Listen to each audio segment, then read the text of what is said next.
Hello, welcome to the Crownsmen Show. I am one of your hosts, Jerrod Downey, and my other two co-hosts are Rory Bamford and Roy Slack.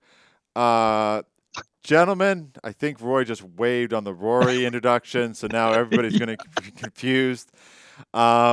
Gentlemen, welcome back. This is the second time filming this episode. We only took 2 hours to adjust Roy's lighting, and it got exactly where he wants it to be now. Looking like he's coming from the heavens to talk about finance. So anyway, Thanks for yeah, that, Jerrod. no worries. Okay, so we're going to talk. Rory, you're going to be talking about earnings, restricted versus non-restricted. Rory, you're going to be talking about the evolution of engineering services in the industry. And I'm going to be talking about candor and differentiation in the workplace. So we've got lots to cover today. Anything you want to say to the audience, anybody, before we kick things off? Roy, I feel like you have some things to say. Who, me? Me, Was that to Roy or Rory? Roy, Mr. Slack. Oh, okay, we're struggling with enunciation here, but but yeah, it's. I think I made a comment on LinkedIn about one of the Mining Now shows. Is whenever I do a show, I learn a lot, and I'm still learning a lot. So that's why I enjoy these shows so much. So I'm here to be educated and entertained, and I'm glad to be here. Well, I think we're getting the entertainment part down pat for this intro. And then, Rory, let's jump in. Let's jump into your topic, because earnings, restricted versus non-restricted. You like to spring these topics on me on a Monday morning when I'm trying to figure out. You're like, oh, by the way, our profits, we're not going to measure it that way anymore. And then you explain to me why, and I go, yeah, that's of course makes more sense. So, can you give us the basic premise of what you're talking about? Yeah. So basic premise is, if you look at a company I wrote down like a company that does 10 million in earnings. I was using a farm as an example. And if they're really profitable and they do 2 million in profit, their shareholders would all be like, that's amazing. But what you have to look at out of those earnings is how much can you actually use, like if you're going to pay out to the shareholders dividends or like bonuses, how much of that can you actually use, which would be the non-restricted portion, versus what's restricted to go into like next year if you're trying to grow your production or whatever you're farming. If you've got a cattle ranch, you need to increase your cattle, then you've got to see how much of that is going to go into planning for that on the basic part of it. So is that set like for publicly traded companies? Is that distinguished in their earnings, or is that something you need to find? No, not really. You kind of need to go into it in detail and figure out, okay, how much are they spending? Like if you look at their balance sheet, one thing that you could look at is like their non-current assets. Well, actually, no, you can look at their current assets too, but their non-current assets, they might have like increases in, like I put in Google as an example, you'll see the increases of their capital assets. So that's one way that you can measure, okay, how much is going from, like, I look at pre-tax earnings as well. How much of that is going into increasing the amount of assets they have? Roy, is this something you've looked at before? Yeah, but maybe in a different context, because we always look at what part of your profit is going to generate growth versus what part of your profit is going to generate return to your shareholders. Whether it's a private or a public company, there's still shareholders. The other thing we always deal with is if the bank is your partner, then often there are banking covenants which dictate.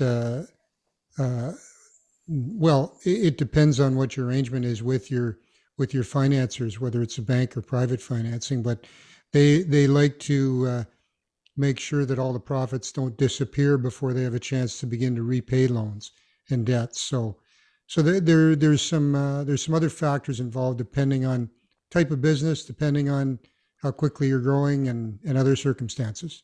Let's talk about our heavy industry world tour, brought to you by Savannah Equipment, supplying mining equipment worldwide, and Corporate Traveler Canada, helping companies travel the globe simpler, faster, easier. We are heading to events across North America and Australia and filming episodes on location. Email us at info@crownsmen.com to be part of Crownsmen's Heavy Industry World Tour. With Fender Dunlop, you know you are getting the best conveyor belting in the market. That's because they ensure the integrity of their conveyor belting by monitoring each step of the manufacturing process in their North American facilities. Focused attention is given to each belting order to guarantee that they produce a belt that will assist the customer in reducing operation costs, maximizing uptime, and improving revenue. Visit FenderDunlopAmericas.com to learn more. OptiSize is a leading-edge geophysical acquisition design and software company. OptiSize provides innovative seismic survey designs utilizing the latest field technology and optimizing for advanced processing and quantitative interpretation techniques. OptiSize's mission is to bring sustainable exploration solutions to energy development with their custom land footprint reduction technology, EcoSize. EcoSize enables operators to focus on reducing their environmental and greenhouse gas footprint while imaging all their subsurface targets and reducing costs. You can visit them at optisize.com to learn more. So, Rory, what would be an example? Like some companies obviously have a lot more that needs to go into the next year. That's what you were already referencing earlier. Can you expand on it a bit more? Was that to me, Jerrod, or to Roy? To you, yes. Me, okay. Yeah, I mean, one example that I'll just keep, I'm reading through Buffett's shareholder letters. So he likes using the example of, say, a railroad that they always have like a lot of maintenance to do. They've got thousands of kilometers of track. You've got tunnels, you've got locomotives, you've got all the cars as well. So you've got all that maintenance required. So obviously out of the earnings, how much of that is going to have to go back into maintaining at the current level? And then exactly what Roy said, how are you going to use it to fuel additional growth for the shareholders? So that's a good example. Google is a good example of a company that has a huge moat, putting off huge cash flow. They're actually, they even say about it in their reports. They have like bets that they call them, where they're just trying to see if they can hit something like autonomous cars and it goes well, so they generate a giant return for the shareholders. They're literally calling them bets, but they have enough Yes. in the till that it's. I wanted to just kind of give it to like the small, like the private or the small business world. If that, how often, and both your thoughts on this, how often do you think companies are? I hear this quite a bit from the small, like, oh, we earned 20% in that, but it's kind of what you're saying. It's not really the real number. Like I feel like a lot of, especially smaller operators, they're overestimating how much is actually being earned in a year. Do you think that's any thoughts on that? Roy, I'd be interested to hear your perspective. I'm at the same viewpoint, but like if you see someone saying like they made 12%, but how much of that actually can go back? How much that could actually be paid out? Yeah, exactly. Yeah. Like how much is liquid? Yeah, there can be a huge difference, depending on the business. Certainly in contracting, it's high capital business in terms of equipment. So you're earning money on equipment you're renting out to the job, for example, but you're depreciating that as well. It comes back to cash, and like you said, Rory, and Buffett said in terms of the railroad, good management means good forecasting, and it's looking at your best year. It's looking at your actuals. It's projecting what your work in hand will be, what your work next year will be, and estimating that and accounting for it in terms of your funds and your cash flow. And any size business that doesn't, I remember we bought, this was years ago, we bought a fabricating company, and the manager was saying, we're doing great. We're busy all the time. Well, they weren't making money on some of their jobs. They had clients that weren't paying on time, and they weren't generating the cash to pay their people and to pay their suppliers. And we actually closed, after 2 years, we closed that company down, even though it was busy, because it didn't have the right business model and it couldn't generate the real profit to fund itself. So Roy, how was really that depends on different companies. How was that company, like, how are they continuing to be able to, like, there's a term like zombie companies. It sounds kind of like what that was doing. How are they able to keep going doing that? Like, were they Well, just stretching we everything? no, we had bought them. So they were a subsidiary. So if they Yep, weren't making money, the parent company was carrying them. I And see. when you do an acquisition, and that's Mm-hmm. another thing about how much doesn't necessarily have to be cash, but if part of your plans are mergers or acquisitions, that's a whole other animal. But Mm-hmm. yeah, when we bought that company, we looked at the projections. It looked good, but between uh, poor collection and I would say weak estimating, we had a company that wasn't making money. And we looked at the issues, we tried to solve them, but at the end we said, we aren't successful in this. It was a little bit outside of our, our core experience. So we let it go. That was before cementation. That was quite a while ago. I see. Okay. So that you mentioned referenced it a couple times, the poor collection. But that's sort of, does this play into that at all, or is that a separate issue, Roy? Like at the end of the year, you've sold 10 million, but you've only collected 8.5. How do you sort of I mean, account for that?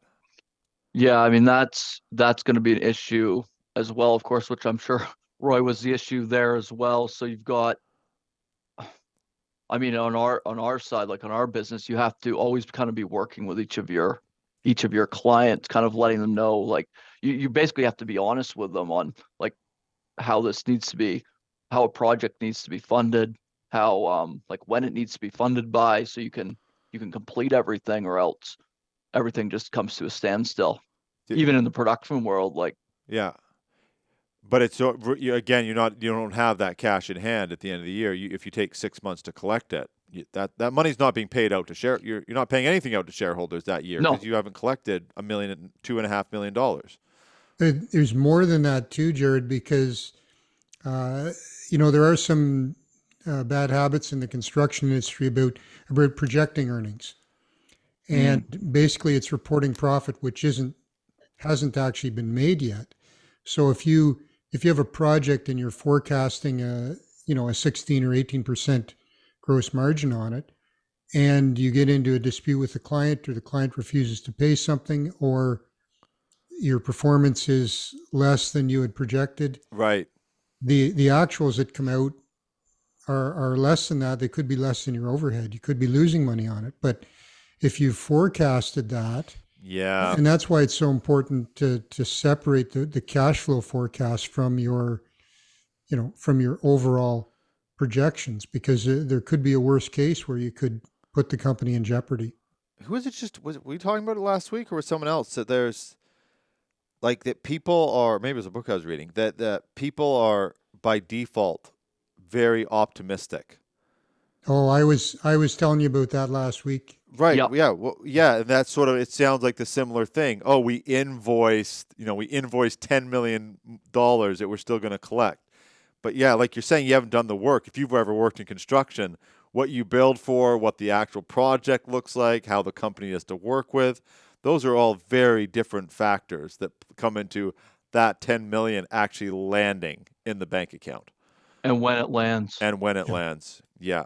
And you're right, Jerrod. That's what we call the planning fallacy all over again. That's human nature being overly optimistic. So if you are doing a project and you're assuming that you're going to perform as per the estimate, which could be optimistic to start with, Mm. and then you're projecting that the client is going to accept all those extra work Yeah. proposals that you've put in, uh, you get a good rude awakening. Now, people with experience in the industry know. So really, and the banks know this too. It's new companies that usually have the most risk with regard to cash flow. Once you've been in whatever business you're in for a while, it's what I call expensive education. You learn over time how to manage your cash flow to survive. Yeah. Rory, you were going to say something? yeah, I was gonna ask Roy, like one thing that like we do, like on the accounts receivable side, I'm always putting in basically a 20% margin of safety, just so like I expect some stuff to come in later, obviously on the receivables. Like when you were with cementation, obviously a larger company, did you do something similar with that as well? Just so you're always erring on the side of that safety, so you're not overspending based on like what cash might come in the next quarter. Yeah, I mean, that's about managing cash flow and that's about managing your lines of credit. Mm-hmm. And in construction, it's very important because what happens is when you finish a job, the costs go away, and Mm-hmm. then the revenue from the end of the job starts coming in. So you're flush with cash at that point. When you start a job, especially a large job that requires a lot of capital, well, Mm-hmm. your burn rate is very high. And so when you project your work in hand or the work you're hoping to get, you look at your lines of credit, you look at your incoming cash, and you always want to have some lines that will carry you, through a trough of cash flow, so to speak. And Right. that's not just construction. In the mining industry, that's especially important when you're doing a project or when you're doing an acquisition, because if you have a lot of money going out and at the same time there's a drop in grade at your operations, if there's if someone has if you've got an issue with the local community, whatever the issue is that could stop cash from coming in, you Mm-hmm. have to be able to continue operations, to pay your employees, to pay your suppliers. So that's just good planning, and a lot of it comes from experience, to be quite honest. That fab company that you that was purchased, what do you think they like that specific example, and I'm sure it'll apply to a lot of other examples, is what could have they done differently? Like before the acquisition, was it being overly optimistic? Where you need the work, so you end up going like agreeing to terms, or people just weren't paying them? There was, in that particular instance, there was a combination. There were a few things. First of all, uh, the manager was completely focused on work volume, and in in the service industry, it's easy to get work volume and just lower your prices. Right. So Mm. very competitive prices, was getting a lot of work. The shop was very busy, and he was going, I can't understand why you say we're not making money. We're busy. I got everyone working. Uh, and it was quite obvious why the money wasn't being made. The prices were break even. And if you have a couple of clients that are behind in their payments or dispute an invoice, now you're in a loss position. Yeah. Yeah. So that was the issue with that particular company. Do you see similar stuff? Like, Rory, you're looking at a lot of publicly traded companies. Do you see what are sort of those types of things you're seeing in the companies you're looking at sort of a large scale? It's maybe not collecting money, but it might be. What are some other things where they're not getting the cash in that they're supposed to? Do you see any examples of it? One example that always stands out is you can look at it does a company all of a sudden have a giant spike in inventory that piles up? Uh, That can be a sign that something's kind of gone amiss. If you've got a whole bunch of product that's not moving, that can be an issue. And I mean, obviously, you have to look at like what are they reporting for accounts payable versus accounts receivable as well. That's going to show like, is it steady, or is there certain flows that happen? Is there certain changes that happen like rapidly? That can just be a sign of deterioration as well. Um, Actually, Roy, it's kind of in the same vein, but not completely. Jerrod asked you the question about like what was happening with the fab shop. You mentioned with, I think it was cementation when you're doing like the contracting. When you said drop in grade is that specifically at a mine, like the grade level goes down, so you're not Yeah, recovering as mm, much? Okay. yeah, I just wanted to clarify exactly. that. Grade or recovery. You base your cash flow and your income on projected, you know, grade of gold, Yep. ounces of gold per ton or grams or whatever. Hmm. And, some mining is variable. It's not consistent, and it'll go up and Hmm. down, and usually it evens out over time, but cash flow is all about time, right? well, since we brought up mining, let's pivot into that. Rory, you were going to talk about the evolution of engineering services in the industry. We've had a few engineers on all of our shows. Hmm. um, what is, maybe sort of kick it off? How have things actually? Lowell, I got a question. How did it used to be? How did it used to be? That's right where I'm going to start, Jerrod. Okay, perfect. I'm going to go way back and Let's not make you this know, about age. no, 4 or 5 years ago. No, Plus a lot longer 1 than 0. that. Yeah. Ouch. Sorry. Yeah, I remember the large mining companies, whether it was an Aranda or an Inco, they would do their own engineering. Quite simply, they would have, a couple of hundred people in their engineering office. They would do the engineering. A couple They would do hundred. the drafting, and they would Wow. do the work for their operations and their projects. And they would also manage their projects. And over time, what they found was it was high overhead, and in between demand, you were carrying all these people. So through one of the, I can't remember the exact dates, but I do remember in the late 80s where a couple of the mining companies were looking at the opportunity to bring in consultants instead of carrying all this team. And the other thing that was happening, they were having people retiring, and they were questioning, should we rebuild these engineering groups? We also found there is more and more specialization going on. So do you have somebody in-house that does hoisting plant design, for example? Or do you have someone in-house, you're looking at a new operation that's block cave, how many of your people have done block caving?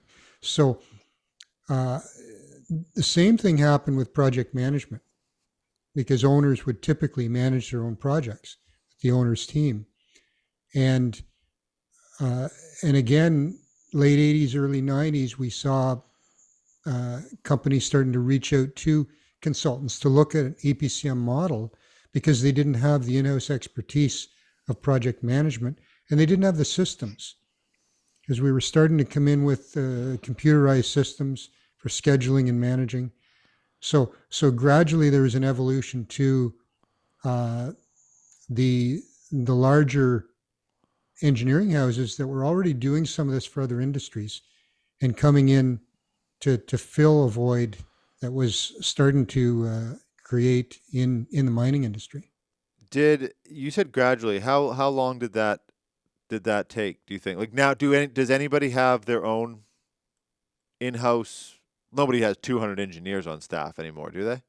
Most companies don't carry a large engineering contingent in their head office, so to speak, and the operations engineering, they usually have their people on site that do that for a particular mine. But if we're in the business of shaft sinking, for example, and most companies don't have personnel on staff that will design a head frame or design a hoisting plant. They will have expertise that will give scope and direction to an engineering house on what they want as a company, but they're usually not, in a position to do the detailed design of some of these things. So it's evolved from full service engineering in-house to engineering management. Engineering management, and then the specialization comes in for all these engineering firms. Yeah. Roy, how many different, like when you say engineering management, because there's so many different parts for the mining, and you mentioned like block caving, the shaft sinking and all that. Is it like a team of 10 people in all these different specialties to manage that now? Yeah, it depends on, different companies do it different ways.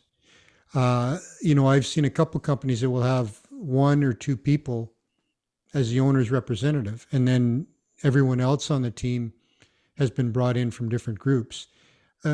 It's also, and we talked about this the last session, about how complex things are these days. Mm-hmm. So you need if you're looking at any type of tailings, you want a specialty company there. If the mine has paste fill, that's a specialty on its own. The mining method, maybe a company.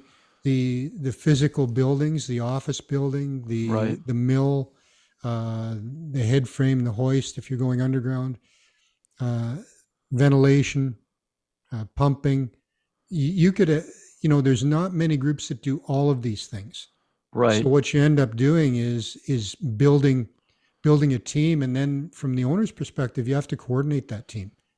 Yeah. Sometimes the owner can do that, sometimes they can't. They actually bring in A a management group team. to oversee the whole engineering. Do you think is it a you don't have 200 people and half of them don't have something to do for a few months, so you save there, but then you're also paying a premium, of course, for the service. So what do you think? Are they saving money on it, or are they getting more efficiency of it? What's the trade-off, do you think? I don't even think it's a question of saving money anymore. It's, can you actually build a team Could you, that even can if do you all the wanted things to? you need Yeah. to do? Right. Yeah. So even if you wanted to, let's say, okay, well, any money we're going to spend on external consultants, we're going to pool, we're going Yeah. to build our own team to do this job. Mhm. Easier said than done. The expertise that's out there, if you're, in our industry, if you're good, you're working. Yeah. Mhm. And so you'd have to pay a premium Just to get bring the those person. people in, and none of those people are going to want to come in for one project. Oh, right. They're So going to want stability. yeah. So the evolution has kind of put us in a place where it would be very difficult for an owner to rebuild an engineering team unless they had a pipeline of projects and they could project, the next 15 years we're going to need engineering in these areas. So let's start building, that team. But of course, it's far easier to put a tender out and hire a consultant to do it. So. I know, Roy, I don't know if anybody's championing safety more than you in the industry. Do you think for safety-wise, it ends up with better results when you have these specialized engineering firms coming in at each point? Do you think it makes a difference? If things are coordinated and managed right, I believe it does. And one of the reasons I don't think people realize is, and I've seen this as a contractor, I don't know how many clients we've worked for, 30, 40, 50 different clients. And what happens is you see the best and the not so good. So you really get exposed to best practices in the industry. And often a mining company doesn't get that same exposure. Yeah.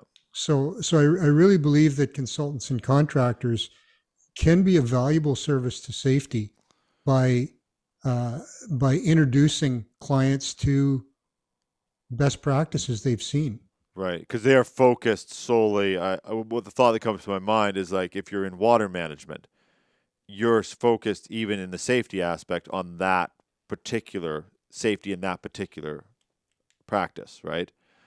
Yeah, yes, and if you've got someone, I remember ventilation is very much a specialty. Every mining engineer learns a little bit about it, but the people that design and build systems, what do you do when there's a fire underground?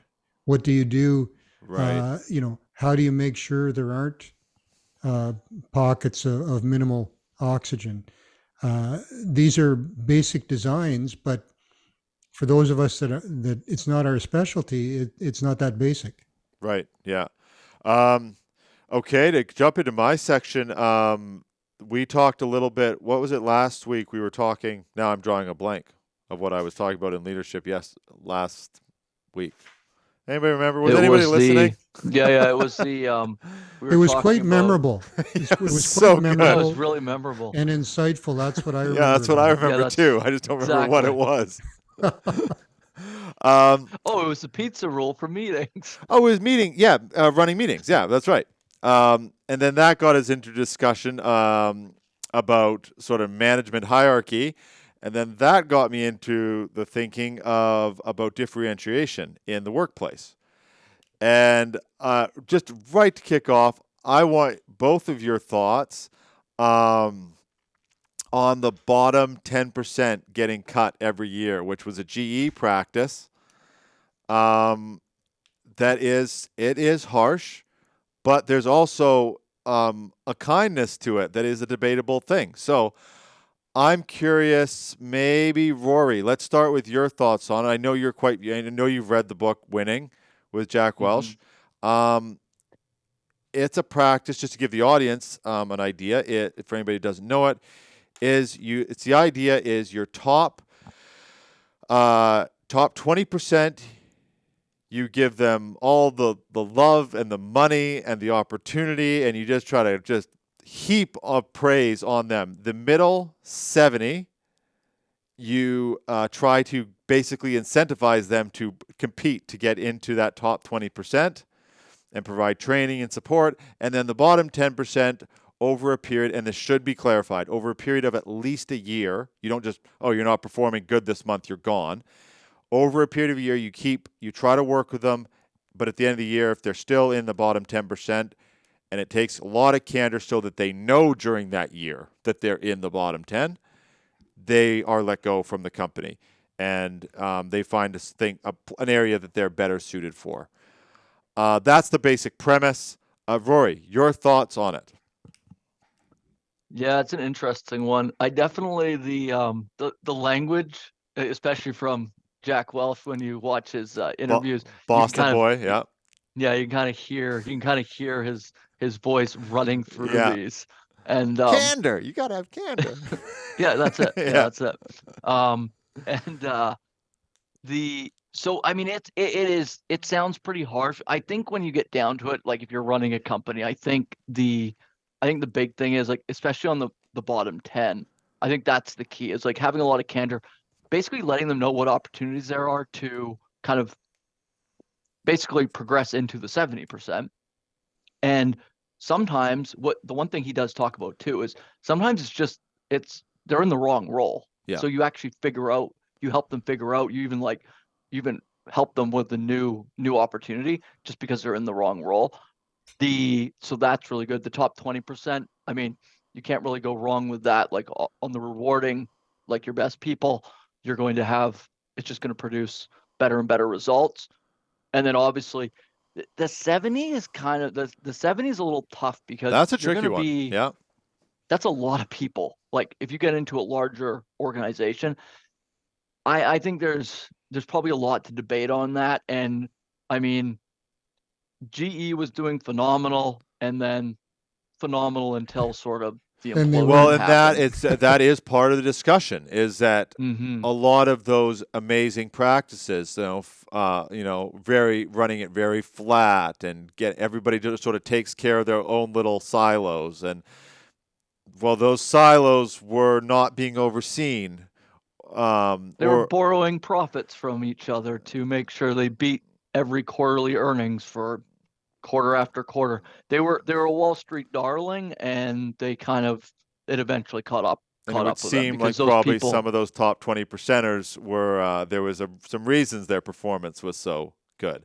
So that is part of the discussion, and that's why I thought, should we even? Well, yeah, but that's part of why it is an interesting topic. Rory, what are your I mean, we could do hours on this, but just what are your thoughts on it initially? I've read a lot of business books, including that one, and you take some things from it, but it's very dangerous to try to emulate some of these businesses for a few reasons. One, we're not a GE. We don't provide that service. We're not that size. Secondly, our vision and mission are far different than GE was, or Nike, or Apple. So for businesses, you really have to understand what you're trying to do. At Cementation, we didn't lay off people for quite a while. I think over COVID they found it necessary, but it's, how do you define that 10%? Like really? And Rory alluded to it as well. Is it a management issue? If you're talking to someone saying, "Oh, you're in the bottom 10%," well, my boss never challenged me. I make it to work every day. I do what I'm told. I mean, if there's some people that are obviously not suited for the job, then you have to deal with that. And whether it's an ethical issue, whether it is sometimes it is performance, whether it's attendance, sometimes it's a mental health issue. It could be it could be an addiction, and then you have to accommodate and deal with that. Try to help those people. So it's these kind of blanket generalizations. I would debate whether that made GE successful. There's a lot of other things that made that company successful, including timing, the market they were in. But, the philosophy of letting go of the weakest 10% of your people is pretty brutal, and not the way we ever did it, that's for sure. Do you think, to play the devil's advocate on it, though, I would hate being in the bottom 10%. And I'd want to know if I was. This is just me personally. I would hate it, and I would want to know if I was an underperformer by the company's standard. I'd want to know. I'd also want a chance. If someone came in and never told me, which is a big thing, and this is where I agree with him 100%, is the candor part. This is not, hey, by the way, we just had a consulting company come in, and we figured out who the top 10% are last week, and you're Office Space. Yeah, and you're all gone. Yeah. Like, he's very specific not doing that to people, that you need to be telling them all the time where they stand. Yeah. That part of it, the candor part, and different people are different, but I would hate to think I'm doing a good job and not know that they're talking about letting me go for the last 6 months. I'd hate it. And that, that happens, and that's a failing of management, but it's so easy on a performance review saying just checking all the box, because you don't want to, we talk about having difficult conversations, and it's just natural. We like to avoid them. And unfortunately that, you can call it candor, you can call it honesty. Paul Simon said, give me some tenderness with your honesty. I can't remember what song that was in, but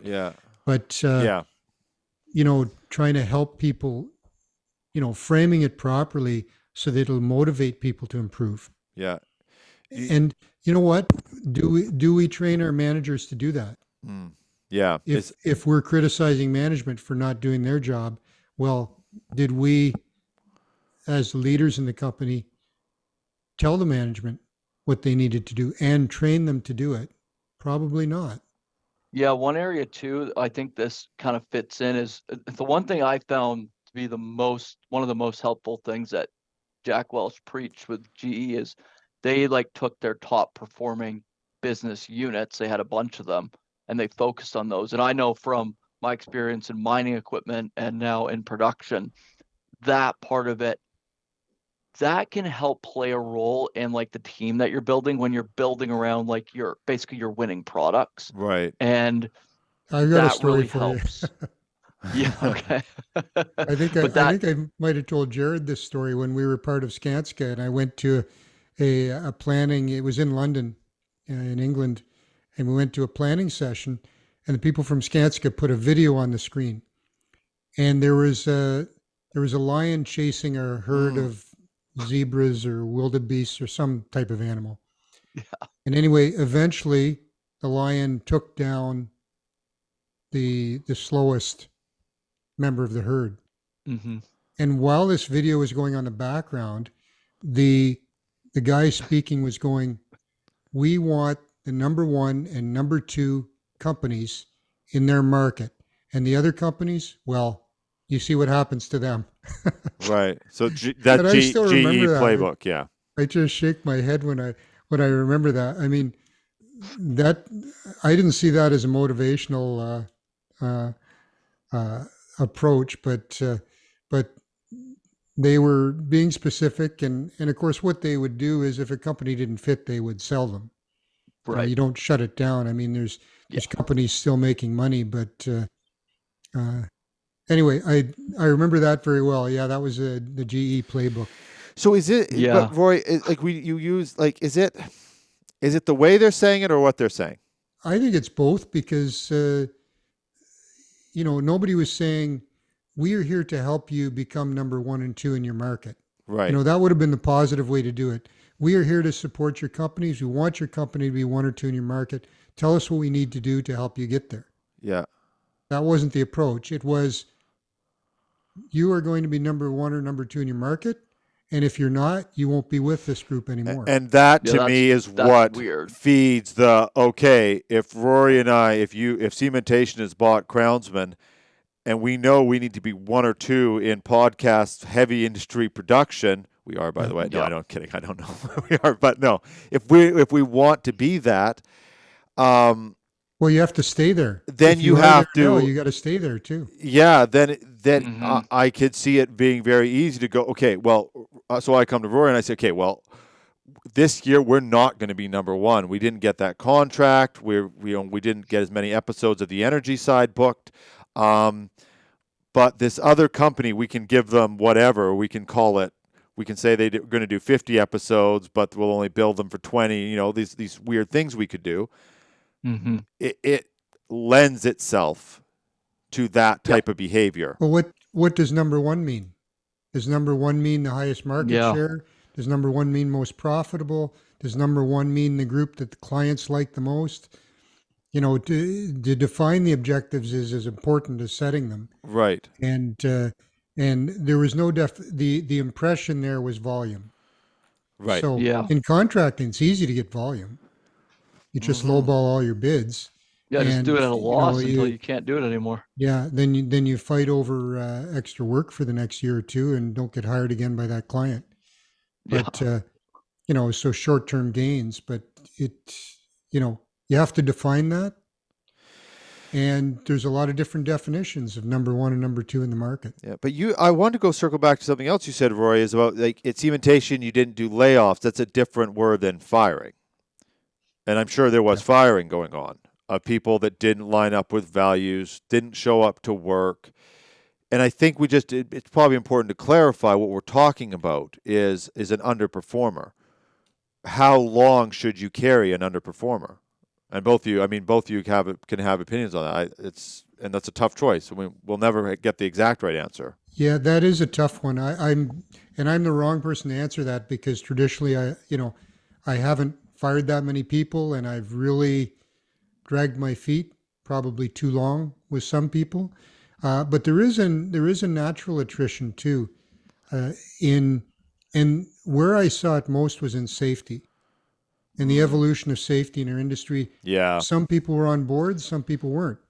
Mm-hmm. And the ones that weren't on board in the early days were in the majority. But when they got into the minority, became a little more ostracized, didn't jump on the bandwagon, didn't do the things they needed to do. Some of them we let go. Some of them we didn't bring to the next project. Some of them, the clients said, we don't want that person on the job. And it evolved. It wasn't as easy as saying you're not with us anymore. Although I did that a couple times, but there is an evolution there when things are changing. And I see that happening again, as a data-driven industry now, the people that are coming into the industry are utilizing data to advantage, are using it to optimize. And we talk to a lot of companies on mining now about how they help clients do that. But the people that don't do that or don't believe in it are going to be left behind. And eventually, they won't progress in their careers and they won't. So there is a natural attrition there too. Mm-hmm. Yeah. Rory, what are your thoughts? Well, on the data side, like that technical aspect, you definitely see that. You see like how companies are evolving, even like on the marketing and promotion side. That's why, I think there's so much demand for like the long form content. Back when people, like a lot of people would go and read, like there was a lot of like physical papers and stuff people were reading. Now people are consuming hours of that content on like Mining Now or Building Energy or the Crownsmen show, wherever. And I think for the aspect of the people, like when it's time for them to move on or the horrible word fire, I think people almost like, they'll pretend they don't see it coming, but I think for the most part, people see that If they're only showing up half the time, or they can't get the projects completed properly, I do think people know. I think people know what's coming, and maybe it is still just a layoff. But I think in that case, like over 6 to 12 months, you're typically going to see that pretty quickly. I got another question for you, Rory. Though and Rory, then jump in on it. Is culture? That's actually where I will speed up my firing. Like that's when I see that the person who's pulling their weight plus a little bit extra, then the person who's, maybe not a high performer, but they're good, they're solid, they're honest. And then you got someone who's, they're showing up a little bit late. They don't, they're not taking, they're not, you have a team meeting, you can tell they're not that engaged. It kind of gets to a point like, and I've expedited it a couple times. Rory, I've made some of those phone calls to you. Like, we got to get rid of, like, they got to go. They got to go now. It has to happen now. Yeah. Like, they're especially now a small company. Yeah. So, what are your thoughts, Rory? I know you and I've had those conversations. So, I think it's the danger of risking your company culture as well. That to me is the big one. It's not always you can make up for productivity because someone else will pick up the slack, but the culture part. Rory, So, that was to you. Yeah, no, I agree with it. With a small business, if you got 10 to 20 people, 1 or 2 people, it can cause so much disruption. You can have, if people are just missing meetings that they're supposed to be on. To me, like we've had to deal with it not that many times, but those phone calls, I mean, you can we've done things like time audits as well, just to see productivity level. That's more just like a cash flow management, but on the actual, like, but we found some gaps. Culture. Yeah. We found some gaps. But yeah. If the culture's being poisoned and they don't want to win, and they'd rather like self-sabotage or even sabotage, like we've had times where like stuff is being sabotaged with clients. Done. It's over. Probably like what you see in safety. To me, like that like makes me bristle. I'm like, that's over. Like, the client is number one. Your people are number one, but your clients are. There's so much involved with that and building up that goodwill. You cannot sabotage a project with them. Rory, that's thoughts. Well, again, if Welch is talking about performance, okay, but if there's an ethical issue, if there's a safety issue, these aren't performance issues. So I think you framed it right, Jerrod. These could be culture issues, or you could call them value issues. What are your company values? And those decisions are fairly easy to make. They're never nice to do, because interestingly enough, like you talk about when people get let go, they know there's an issue. On a few occasions, I've seen that I call them ethical issues. People don't see them that way. So there's different alignment. There's different values going on there, and you have to act on that, because if we talk about it in safety, what I condone, I approve. And I don't think I got that wording right, but you know what I mean. If I see you doing something and I look the other way, it's not just that I'm ignoring it. I'm actually approving it and supporting that action. And whether that's safety in ethics, if you're working in another country, we had an experience in one country where they wanted payment from us. I won't give you details, but we said no. And they got their money by fining us. The government did, but that's a whole other story. But that's fine. We, no pun intended, we slept at night. We did the right thing.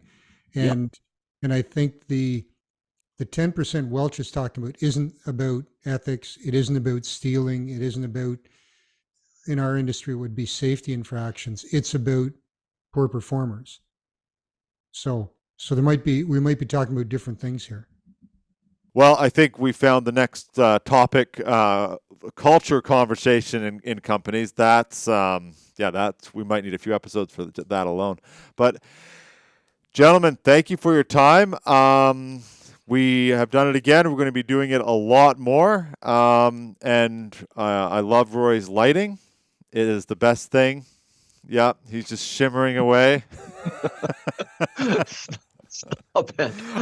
Quick plug, Roy, cranky old men drinking beer. I don't know why the old is getting thrown in there. You put it in, not me. Any exciting articles that have been written? Anything you're complaining about lately? We just posted an article. The cranky old men congregated at a Blue Jays game, Oh, and there was some sticker shock there. $18 beer. So you can read all about that on the website. And whose beer was that? And Rory, do we have shares? No. yes, we probably do. And there was a cash flow issue at the game. Yeah. And Roy, you're also going to be hosting for us at CIM. I don't know if this episode will be out but for Mining Now, you step in a lot for us to do those episodes. So thank you. And then Rory, you're hosting Building Energy. And we're booking up for that here in the next couple months, right? Yeah, we got another one coming up with Inland Tarp at the end of the month, it looks like. And which reminds me, I can't remember if I scheduled that in yet. But anyway, if I didn't, now I will. And yeah, then we've got Mining Now, of course, the whole bunch at CIM. And I think that's all I was supposed to plug, right? Mine Expo, we got, and like Building Energy, we've got like ABB did a 3-part series on that one. We've got all kinds of... and then we got Agriculture Now, the Crownsmen show, which everyone's watching. And am I missing one? I feel like I am. The construction show. The construction kind of a show. big one for us. Yeah. And that one's doing. We have a lot of interest coming in on the construction show, so it's great to see. And Gowdy Molina will be hosting that. So we've got new host, lots of production, lots of viewership. We'll leave it there. Thank you both. Thank you everybody for watching. Thanks, Jerrod. Thanks, Roy. Thanks, Jerrod. Thanks, Rory. And always enjoy it. Yes, sir. Okay. Lots of fun. Cheers, everyone. Please subscribe. We'll see you on the next episode.